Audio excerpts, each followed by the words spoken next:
Good morning. Good morning. There you go. Woo. Yeah. This is the day we were counting down to when you know what began. We made it, September 22.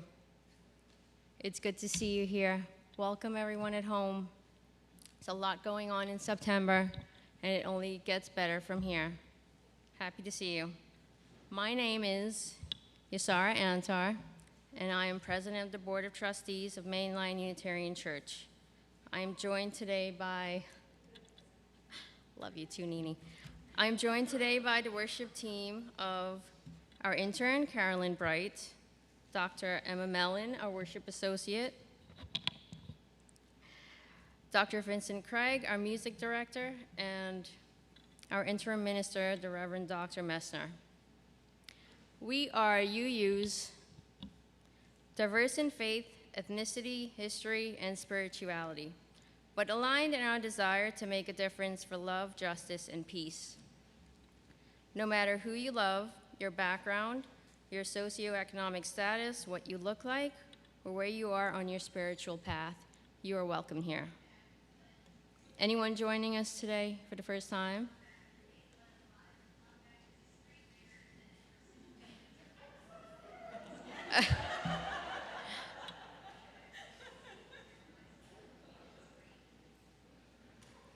Okay. We welcome you here. Be with us here in this moment, whatever's going on. Join us at coffee hour to find out more about our belief in the inherent worth and dignity of every human being. And what else do we believe? Come find out. Find out at mluc.org or ask any of us at coffee hour. We good, Sally? Yeah. All right. Lots of announcements today. Settle in. First, a huge, bigly thank you to Jean Ramsbottom for putting together the picnic yesterday. Where's Jean?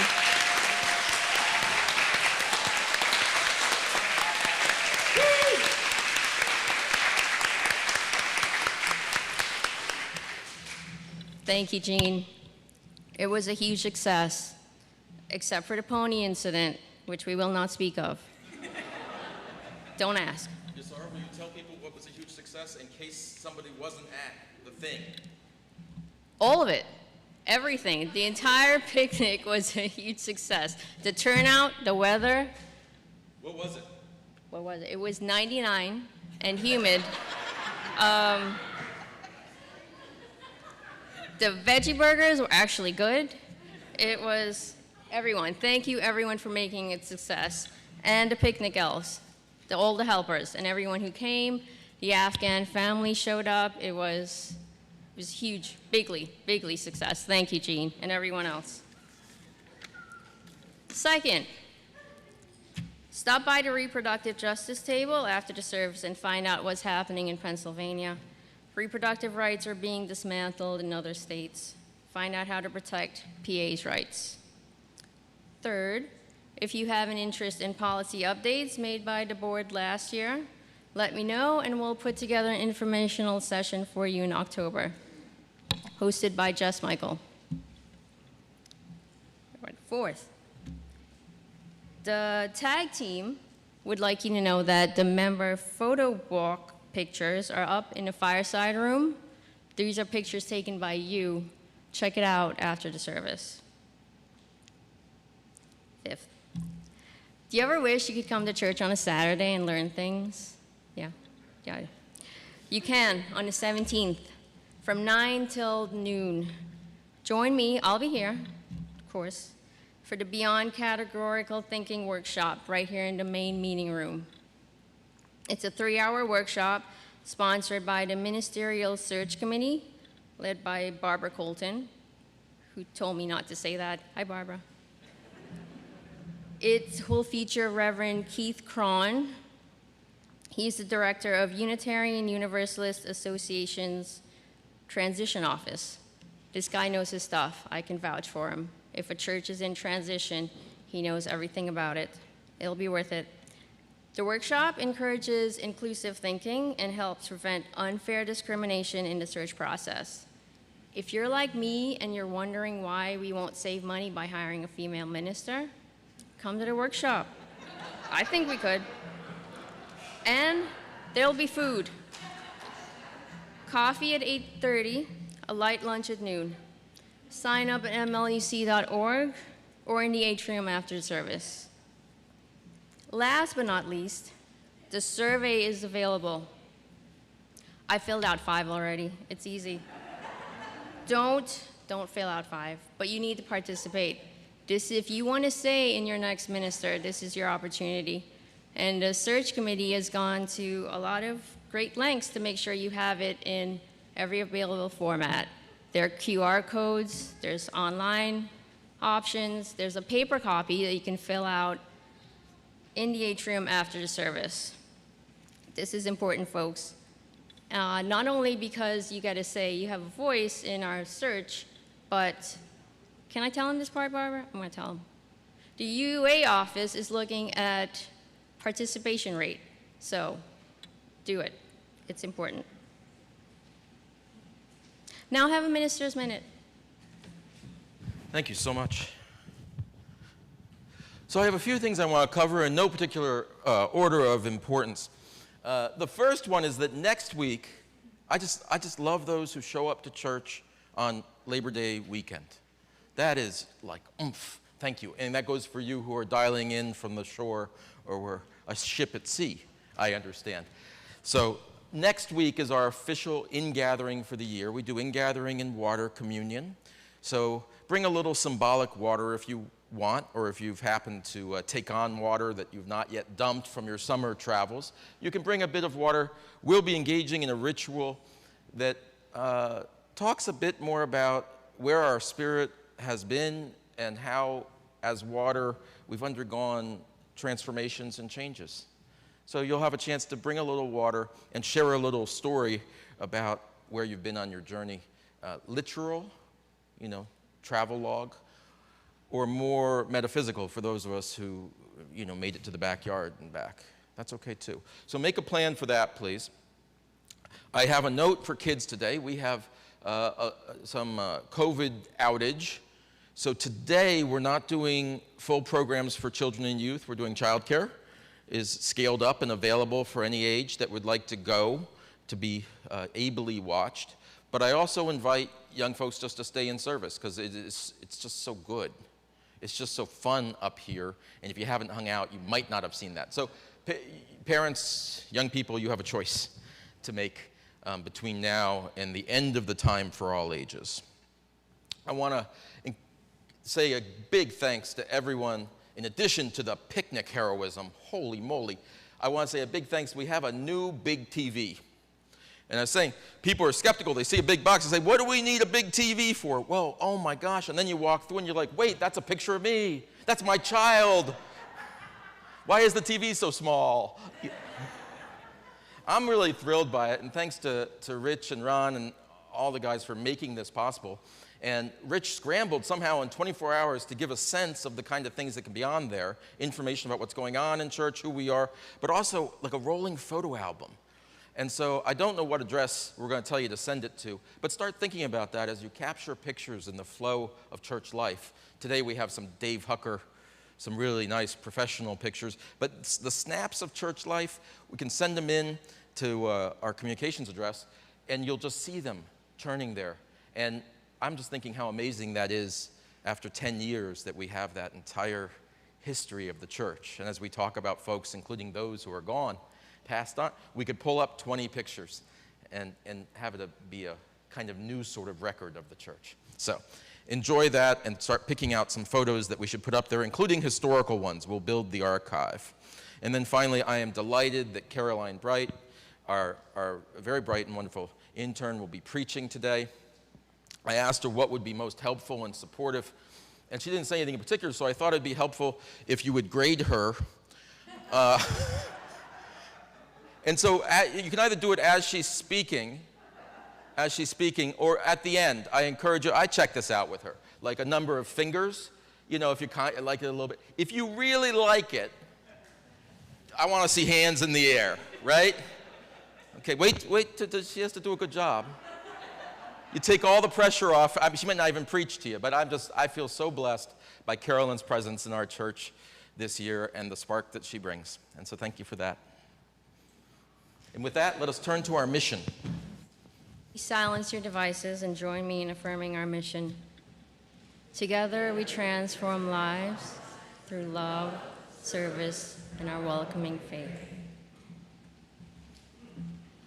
And today, we will light our chalice with the words of Albert Schweitzer. This is 447 in your hymnal, in case you wish to know. At times, our own light goes out and is rekindled by the spark from another person. Each of us has cause to think with deep gratitude of those who have lighted the flame within us.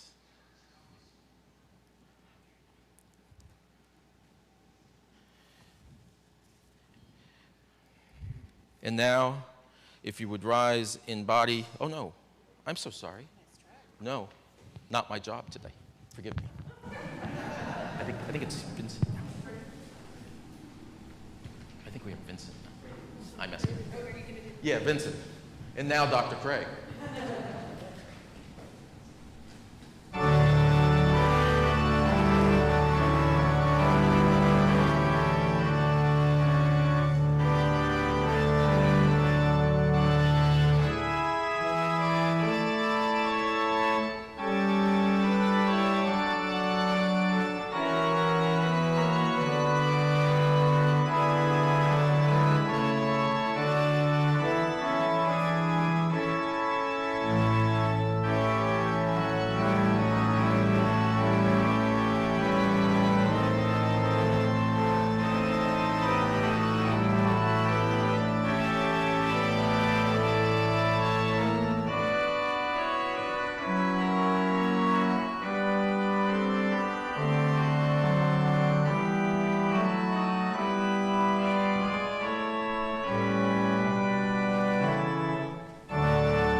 I remain in awe of Dr. Vincent Craig. It's fantastic. Our call to worship today comes to us from Amanda Schuber. We are glad you are here. If this is your first time here, or your 101st time, we are glad you're here. If you carry the weight of a weary world on your shoulders, or you entered through the doors with a song in your heart and a skip in your step, we are glad you are here. If you are the loudest voice in the town square or the subtle hand behind the scenes, we're glad you're here. If you have failed once or 1,000 times, we are glad you are here. If you sing like an angel or mumble behind your hymnal, we're glad you're here. This community is what it is because of your presence, so welcome. Welcome into this space of love, support, justice, compassion, fellowship, and worship. We are glad you are here. And now, I invite you to rise in body or spirit and join us in our opening hymn, my personal favorite, Enter, Rejoice, and Come In.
I am lucky to be able to give you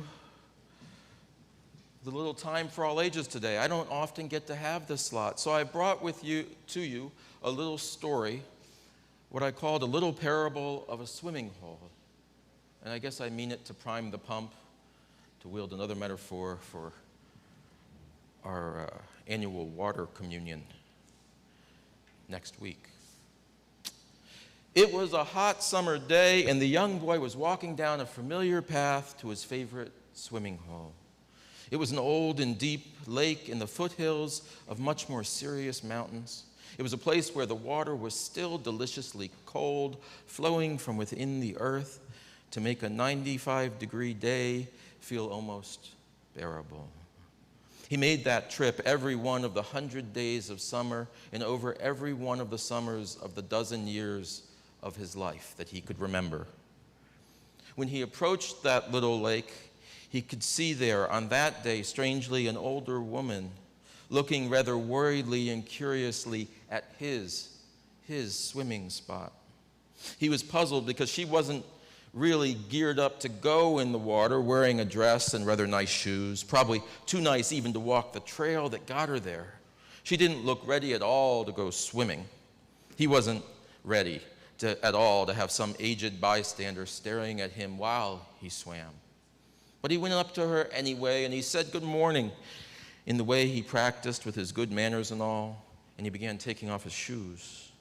He didn't usually like to ask adults questions, fearing that they would just lead him into a more exhausting conversation and a bunch of questions about himself they never really wanted to answer. Anyway, in the end, it would just be awkward and slow him down from what he was resolutely there to do. Against his better judgment, though, he asked her, "Ma'am, why is it you've been staring at this pond for such a long time now?" And she told him, "I'm just wondering if I'll ever get it back. I was leaning over the edge of the rock there, and the gold coin I wear around my neck slipped off its chain. I've always worn it for good luck. Never take it off." The big old rock she was pointing toward was a piece of granite jutting out into the pond almost right to the middle, the deepest part. A hunk of rock that seemed like someone placed it there just for the purpose of diving on a hot day. He didn't blame her. It was such a fine spot also to lie on your belly and look searchingly in the water, which went on until clarity became darkness, and who knows what else. "Maybe you'd go in and fetch it for me," she said, not so much a plea as a challenge. She was smiling now. "I can see it glimmer, and you look like a very good swimmer." He hadn't really planned on any good deeds that day. It was vacation after all, and not a Sunday either. But he decided to take the leap. He was a good swimmer and appreciated that she detected that about him. So he went to the edge of the rock and looked.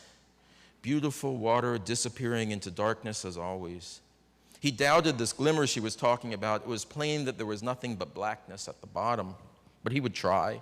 He dove from the rock straight down, down and down until he could feel the pressure and couldn't hold his breath anymore, and he shot back to the surface. He got his wind back, and he saw her there, still waiting patiently for him. So down again he went, 2, 3 times, deeper and deeper. On his last and most valiant try, he could reach his hands out and feel the shock of slippery, awful creatures. At first, he thought they were creatures, but he felt around and figured out they only seemed to be squirming. They were not some eelish nightmare, but a forest of plants hanging out there at the very bottom of his lake. He rubbed their otherworldly stalks between his fingers, feeling at ease and amazed in the world that had been beneath him through so many swimming summers. And then he shot back to the surface. Gulping for air, he remembered that he had come up empty again, failing to find her precious coin. He felt a brief flash of guilt, having used his fleeting time in that underworld to mess with the alien plants and not to search for the coin. But he kept that to himself. "Oh, well," she said more lightly than he had expected. "Thank you for the generosity of trying. I need to move on now, and I won't be back. I hope you'll keep diving And someday, when you find the coin, it's yours. She gave him then the chain from around her neck so he'd be ready.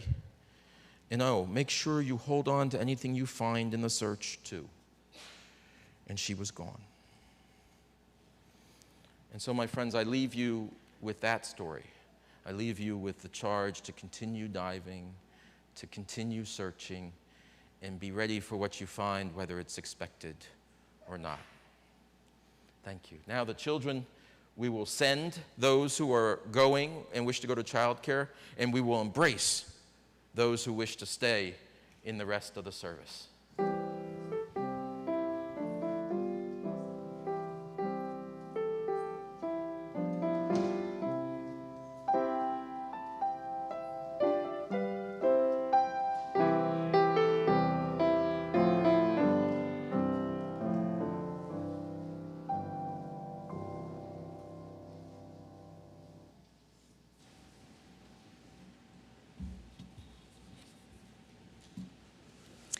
Today's offering outreach recipient is the Chester County Opportunities Industrialization Center.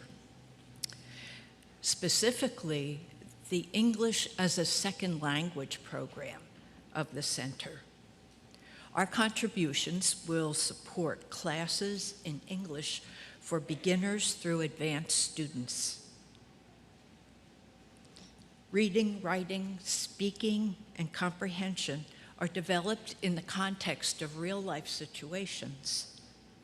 The aim is to help the clients find jobs and succeed in the community. A little background, during the 2018-19 program year, Chester County Opportunities and its partners served over 700 adults through classes, training centers, workshops, and one-on-one consultations.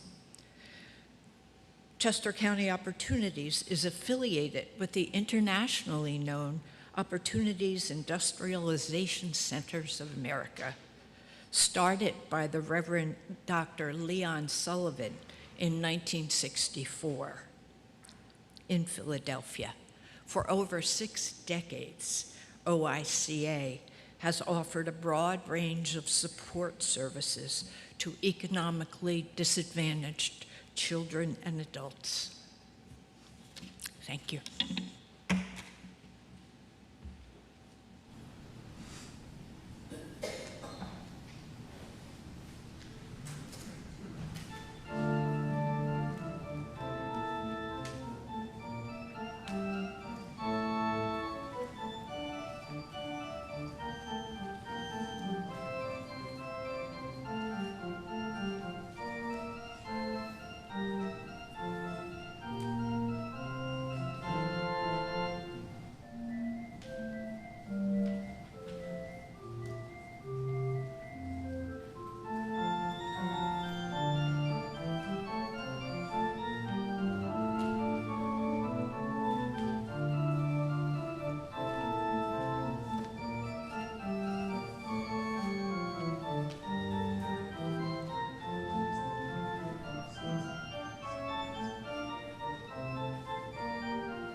In Candles of Community, we share the joys and sorrows of our lives with each other. After each announcement, would you say with me, we hold you in our hearts? We light a candle of joy that Nancy Jeffries has returned home after her car accident of 2 months ago. Nancy, we hold you in our hearts. We light a candle of gratitude for Beth Hucker and her new hip, which she received this past Monday. She's at home, resting comfortably under David's care. For Beth and David, we hold you in our hearts.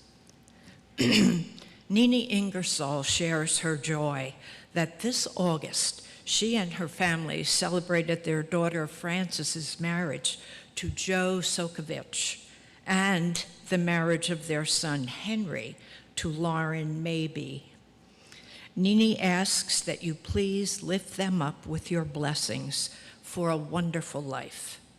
For Frances and Joe, Henry and Lauren, and all the Ingersolls, we hold you in our hearts. Eileen Moran asks that we remember Diane Yaunches, former longtime member of MLUC, whose apartment building in Maryland had a fire last week. Diane's apartment was not part of the fire, but she has extensive water damage and structural damage and will be out of her home for months. Luckily, she's been able to move in with her daughter's family. The daughter lives nearby, and she is planning to visit friends, including MLUC, so she and her daughter don't drive each other crazy. For Diane, her family, and the others affected by the fire, we hold you in our hearts. Priscilla Osgood asks us to celebrate Catherine Fisher's return to in-person service for the first time since pre-COVID. Catherine is among the original members of MLUC and later chaired Brad Greeley's nominating committee. Catherine, are you here? We hold you in our hearts.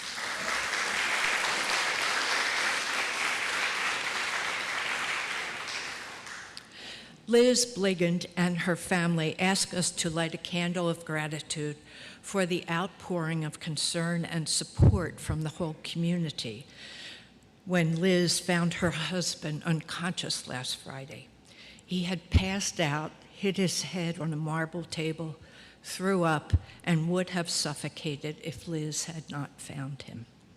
It must have been terrifying for Liz to find him and at first think that he was dead. She is truly grateful for the wonderful care and compassion of MLUC. For Liz and her husband and family, we hold you in our hearts. Marley Singh tested positive for COVID on Friday. Marley, we hold you in our hearts. Yasara lights a candle of gratitude for the wildly successful annual board retreat on August 27th. Thank you to Mary Heil and the volunteers who helped set up on Saturday, and to the minister, senior staff, intern, and members who participated in the 9-hour process that yielded products they will share with you soon. For everyone involved, we hold you in our hearts. And Dave has asked me to please add a prayer for Dell and Sally Tweedy. Dell and Sally, we hold you in our hearts.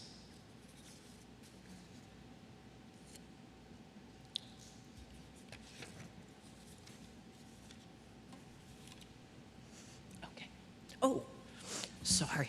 And for the joys and sorrows, too deep to share, we hold you in our hearts.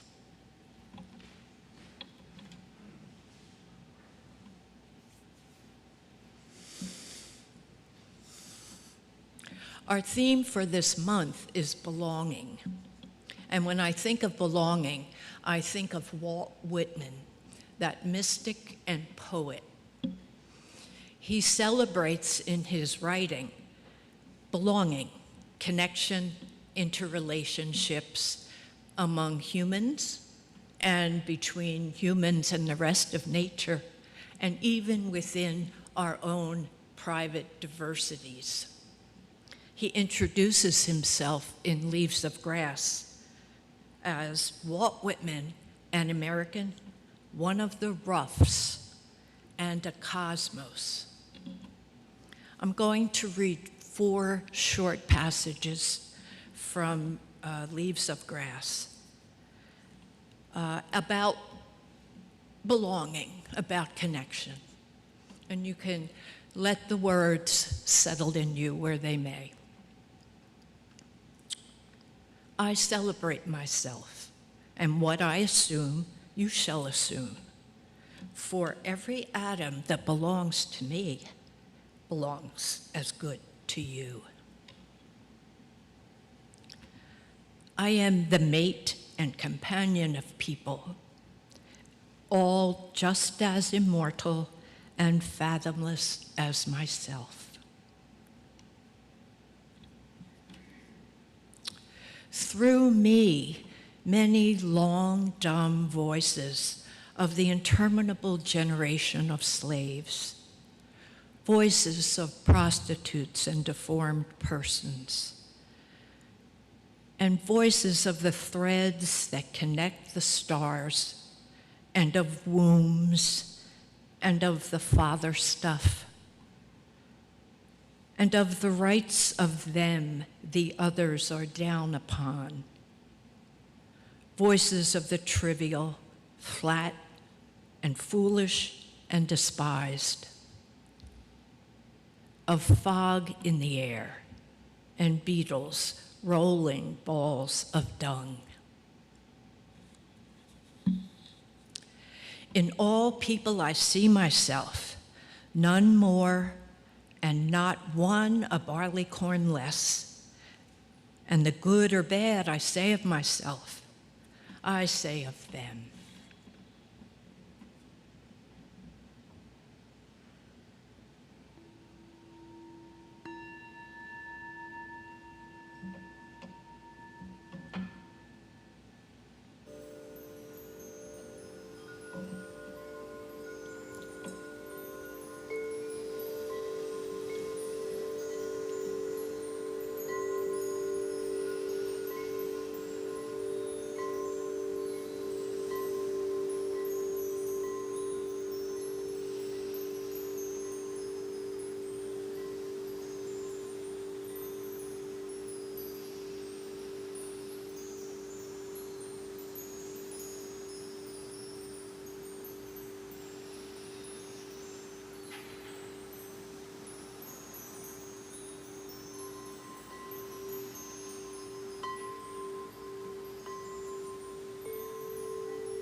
And for the reflective reading, I will just repeat Whitman's text.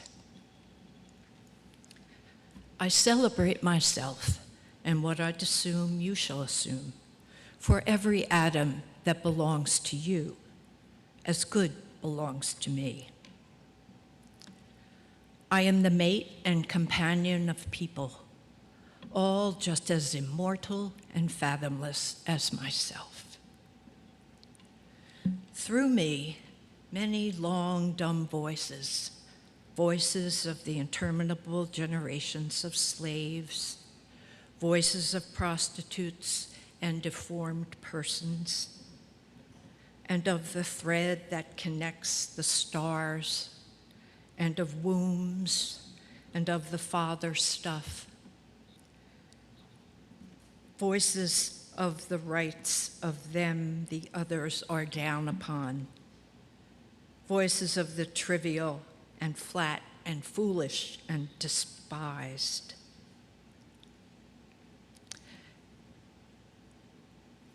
Voices of fog in the air and beetles rolling balls of dung.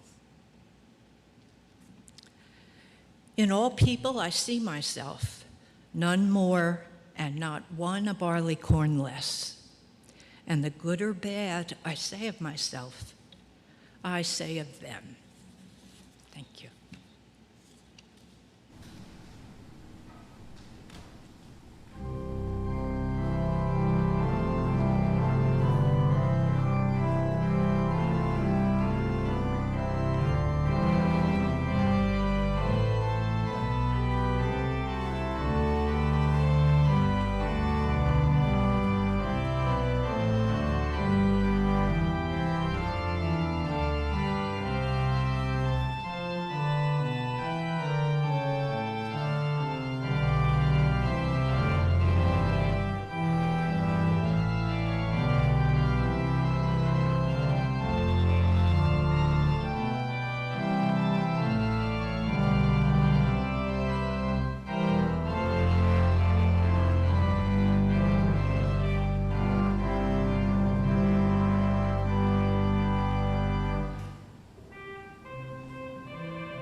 In the Simmons College yearbook from 1915, every graduating senior had her photo, her major, primarily household economics and secretarial studies. It was a women's college in the 19-teens, after all, and an epigraph, either chosen by the student or written about the student.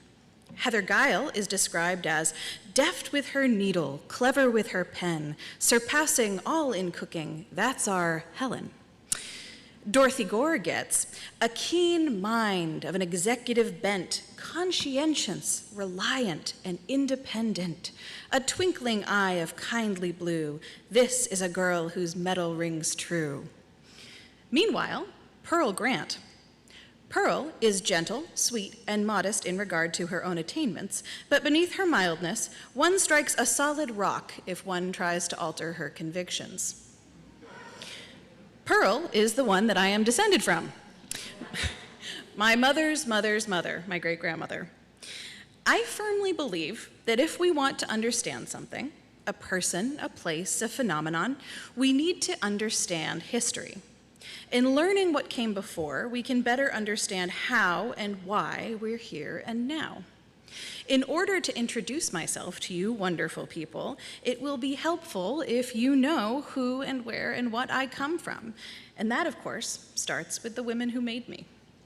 Every branch of my family tree has strong women who defied the expectations of their time and place. Just my grandmothers alone amaze me. One, Pearl's daughter, served in the Navy during the Second World War and then went on to become a prominent leader in Vermont's social service department for decades. The other raised 3 kids and then became a microwave cooking pioneer, literally writing the book on how to cook using this newfangled technology. My own mom managed to get advanced degrees and become a Fulbright scholar, studying female Islamic leadership in Indonesia, all while circumnavigating the globe with 2 kids under 10. So when I tell you that I have a lot to live up to, now you will understand what I mean. I am aggressively from Vermont. Aggressively. Please appreciate the Vermont state flag, the state bird of Vermont, the hermit thrush, the state flower, the red clover. I could go on and happily will, but I won't do that to you now. But when I was a kid, we lived overseas in England and in Indonesia. My mom made sure that we would represent the United States, but more specifically Vermont, well when we met people. She would tell us that we had to behave in public because people around us were judging all American children based on how we behaved. She made sure that not only could we explain to people where Vermont is located, it's near New York, but that we could evangelize about Vermont's agricultural industry and many tourism highlights. Is it any wonder, then, that I would eventually grow up actually and literally to be Miss Vermont? I was trained to represent my state long before I walked across the Miss America stage in an evening gown. My mom was also the one who kicked off my political career. When I was 9, the legislature made Vermont the first state to legalize and recognize civil unions, the forerunner to marriage equality. While many of you may know Vermont as a very liberal and progressive place, the part of Vermont that I'm from skews much more conservative. So when I asked my mom why we were putting stamps on postcards at our kitchen table, she explained to me that our local representative had voted in favor of civil unions, knowing that that vote would likely cost him his seat in the state legislature. He'd voted his conscience, she told me, even though it would come to a price to him personally. One of the things I think is so important for people to understand about Vermont is how few people there are there. With just 643,000 people, the whole state is basically a small town where everyone knows everyone else.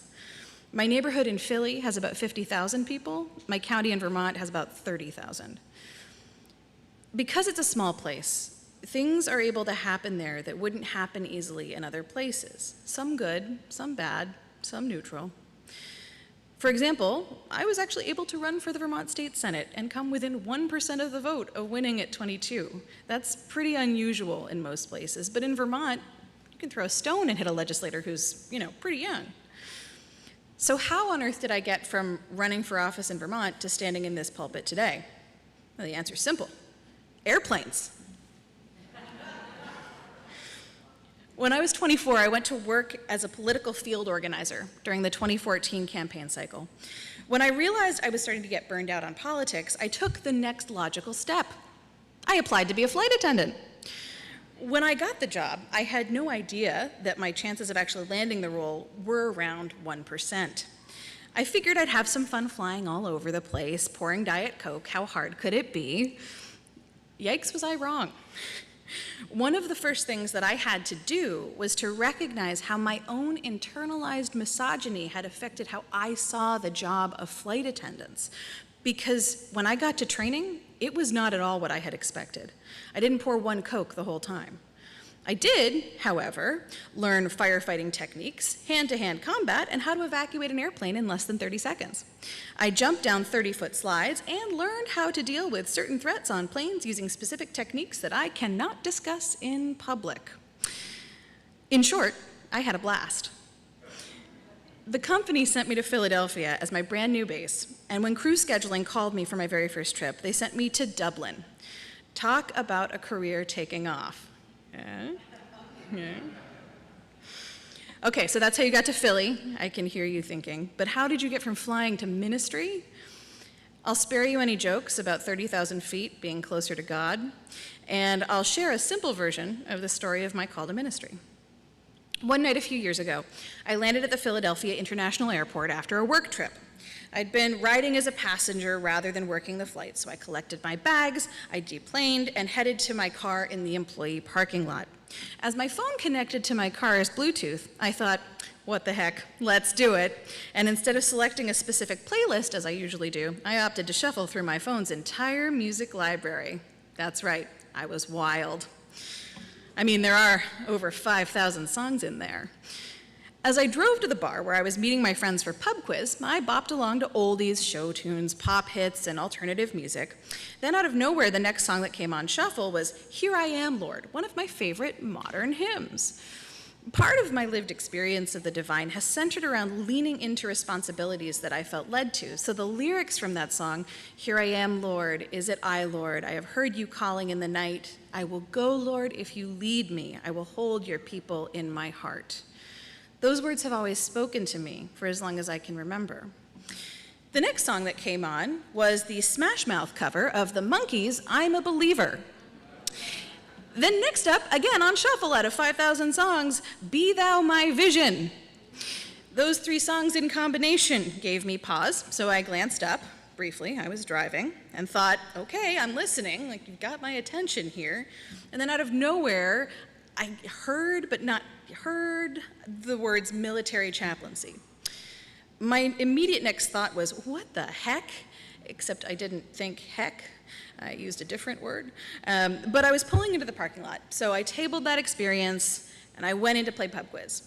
During the game, I felt a little bit unsettled thinking back on that weird moment that had just happened in the car. And after the quiz was over, we did not win. I was driving back to my apartment, and I heard, again, something tell me, tell Joel first. And this was weird. Joel was this guy from the internet who I had just started dating a couple of weeks before. Oh, hey, I think I'm hearing the divine force of all life speak to me through my iTunes music library is not the impression I was looking to make. But the next day, I went over to Joel's house, and I told him that I thought I'd been called to military chaplaincy. His response? Oh, that makes perfect sense. You should go Air Force. Joel is now my husband. The next thing I did, as I drove home later that day, was to call my best friend from college to tell her about it. Julia, conveniently, is a Presbyterian minister and college chaplain. Her response? Yeah, I've been waiting for this to happen to you. When I expressed some concern, she gave me good advice. I should sit with this, because if it's a true calling, it won't go away. So I sat with it, and it did not go away. This origin story explains not only my call to ministry, but my current approach to my training for ministry. Be open, wait, and see what happens. As someone who likes to plan, organize, and have control, this is a novel approach.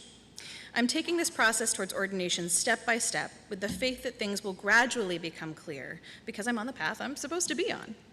I won't get too into the weeds with you about my personal theology unless you want to. I have a Calendly link, and I would love to talk about this. I've got an office. It would be fun.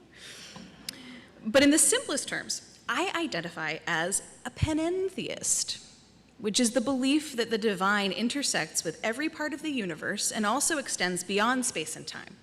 In panentheism, the universal spirit is present everywhere, which at the same time transcends all things created. While pantheism asserts that all is God, panentheism claims that God is greater than the universe. Can you tell I've been in seminary for 3 years? One of the things that I love the most and struggle with the most about Unitarian Universalism is our first principle.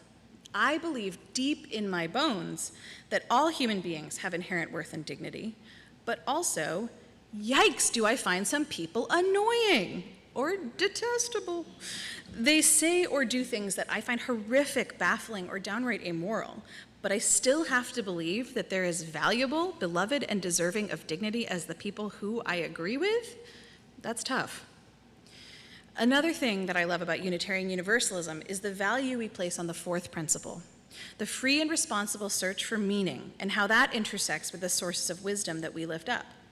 For those of you who are visiting or newer to UUism, some of those sources include Jewish and Christian teachings which call us to respond to God's love by loving our neighbors as ourselves, like the Bible and the Torah, direct experience of transcending mystery and wonder, and the words and deeds of prophetic people which challenge us to confront powers and structures of evil with justice, compassion, and the transforming power of love. Unitarian Universalism is a place where I'm allowed to love Bible verses like Luke 12:48, which tells us, from everyone who has been given much, much will be required, and Micah 6:8, which was part of our wedding ceremony with that Joel guy. It says, what does the Lord require of you? To act justly, to love mercy, and to walk humbly with your God. I'm also allowed to believe that prophets still walk among us. People like Professor Loretta Ross and author Glennon Doyle. I can even take comfort in knowing that one can have direct experience with transcending mystery and wonder through one's iTunes library. So as part of my step-by-step process of becoming a minister, the first thing I had to do was apply to and get into divinity school. I chose Meadville Lombard Theological School, which is one of the 2 remaining Unitarian Universalist seminaries, in large part because of their strong experiential learning program that prepares students to face the Unitarian Universalists Association's Ministerial Fellowship Committee. That's the panel that oversees our ministerial credentialing. So I'm here with you after 3 years of nonstop education in courses like Pastoral Approaches to Crisis Intervention, Unitarian Universalist History and Polity, and perhaps most appropriately, given the last couple of years, Ministry in Times of Crisis. In those same 3 years, I've also had 2 babies in a global pandemic. I've written final papers while in labor, presented final projects just days after giving birth, and zoomed into classes from the nursery while changing diapers and feeding 2 different infants. Betsy Wynn is now 2.5, and Toby is 4 months. You may have seen Betsy running around at coffee hour the last few weeks, and Joel wearing Toby in a wrap. He's got the awkward lump happening, but a name tag. This is their first experience ever attending church. This is their first time being pastors' kids, and it has been better than I could have possibly imagined. Everyone here has been so kind, so welcoming, and so enthusiastic. I am in awe. Every day, I have been excited to work with you and for you because this place is wonderful. You who make up this community are amazing. Every Sunday, Betsy has cried because she doesn't want to leave the church. She has so much fun here and had so much fun at the picnic yesterday where she rode a pony for the first time that she never wants to go home. This is possible because of the welcoming and nurturing environment that you have all made here. This congregation is an incredible place, and I have truly been blown away. It's only been a few weeks, but so many people in this room have made this feel like such a good fit that sometimes it seems like we can all forget that I'm brand new to this community and don't understand how some pretty simple things work. At least 5 times a week, I end up saying, hey, Rich, or hey, Mary, I'm sorry to interrupt, but, or I send a rapid fire email to Reverend Dave, or you get the idea. I'm still learning.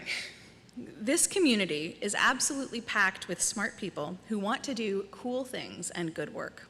I've been so honored to be included in the work of Judy, Pam, and Pat on the Reproductive Justice Committee, who are tabling outside after the service, by the way. We're planning a weekend of exciting programming for October 15th and 16th so that we can learn, collaborate, and work to support reproductive justice in Pennsylvania.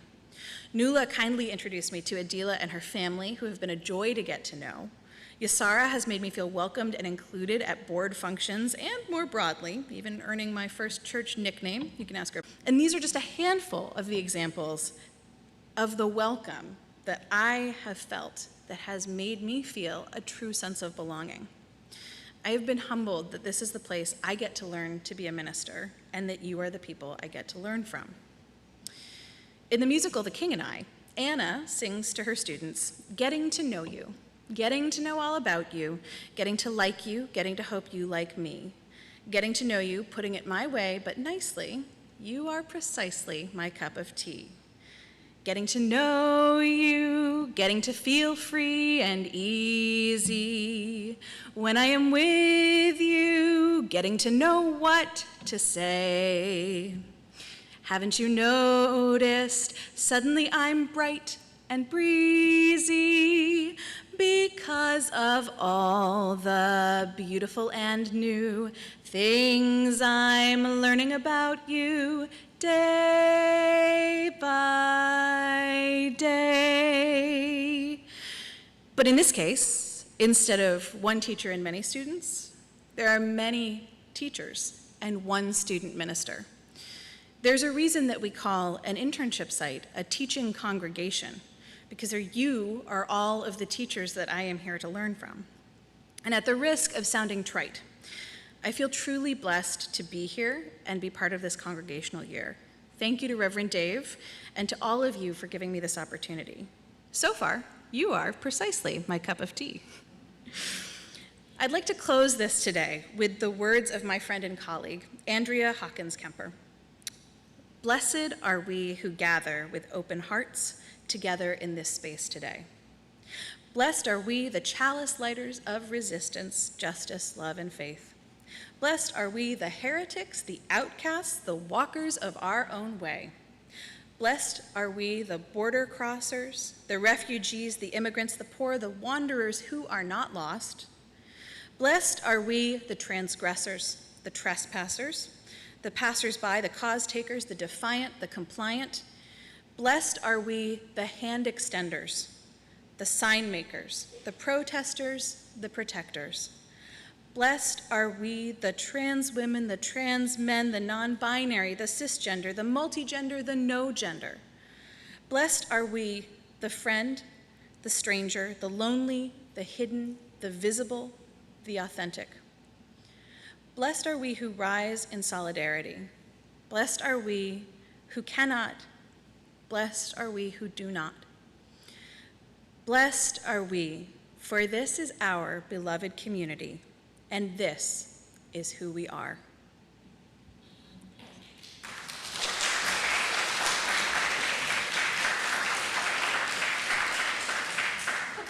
Oh, excellent, excellent. Yes, that's right, keep them up. We'll get good photos of this. Good, good, good. All right, thank you, thank you.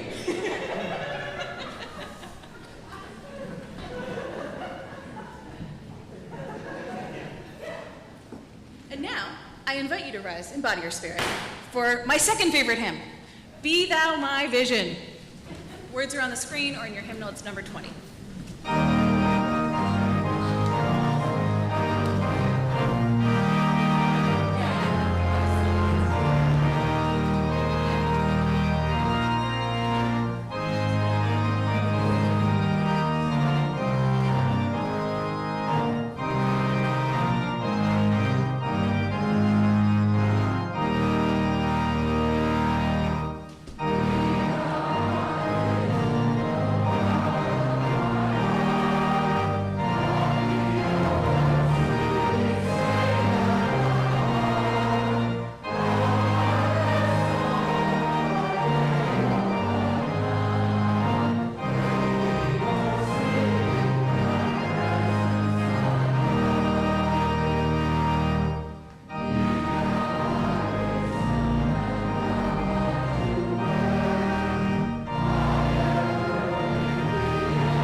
And now to close. Each of us ministers to a weary world. There is too much hardship in this world to not find joy every day. There is too much injustice in this world to not right the balance every day. There is too much pain in this world to not heal every day. Each of us ministers to a weary world. Let us go forth now and do that which calls us to make this world more loving, more compassionate, and more filled with the grace of the divine presence every day. Amen and blessed be.